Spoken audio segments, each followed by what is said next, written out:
Hi guys, today we are preparing పాలకూర fry.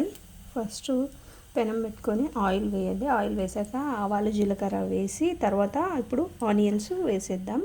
2 onions వేసాక కలపండి. బాగా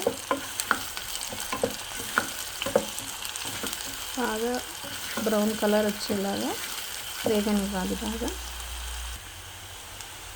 ఈ కలర్ వచ్చాక కొంచెం పసుపు వేయండి, కలుపుకోండి. సింపుల్ పాలకూర ఫ్రై అండి. ఇది చాలా ఈజీగా అయిపోద్ది. రైస్లోకి చాలా టేస్టీ ఉంటుంది.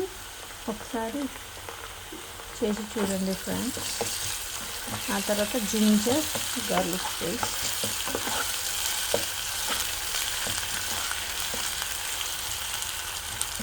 మంచి స్మెల్ కావాలి. ఇది వేగిన స్మెల్.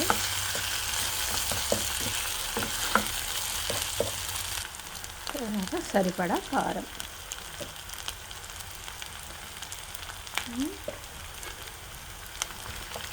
సరిపడంత వేసుకోండి.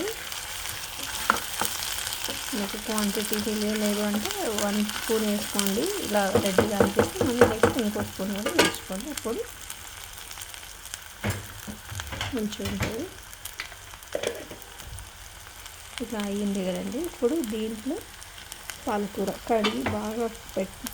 కడిగిన పాలకూరని వేయండి. మంచి కడిగాక వేసేయండి. ఇందులో బాగా కలపండి. బాగా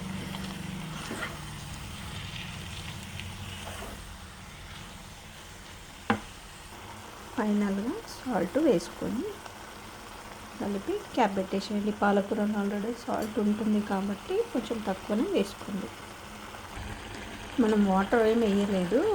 సాల్ట్ వేయగానే వాటర్ అందులో పాలకూరలో ఉన్న వాటర్ అంతా బయటకు వచ్చేసింది. ఇది బాగా ఇది ఒక 10 మినిట్స్ వరకు ఇలానే క్యాప్ పెట్టేసేద్దాం. సిమ్లో పెట్టేసేద్దాం. ఫైనల్గా ఇలా మొత్తం అన్ని వాటర్ అన్నీ ఎవాపరేట్ అయిపోయి ఆయిల్ వస్తుందండి. అప్పుడు కొత్తిమీర వేసుకొని రైస్లో తింటే చాలా టేస్టీగా ఉంటుంది. ఒకసారి ట్రై చేయండి ఫ్రెండ్స్. ఫైనల్గా ఇలా అయ్యాక ఇప్పుడు పాలకూరని పెట్టుకోవడం ఫ్రెండ్స్. టేస్ట్ చూద్దాం ఎలా ఉందో. కలుపుకొని బాగా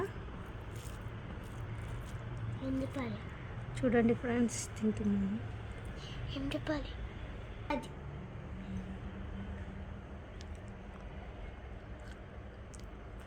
చాలా చేస్తాను ఫ్రెండ్స్. మేము చాలా ట్రై చేయండి. Bye guys.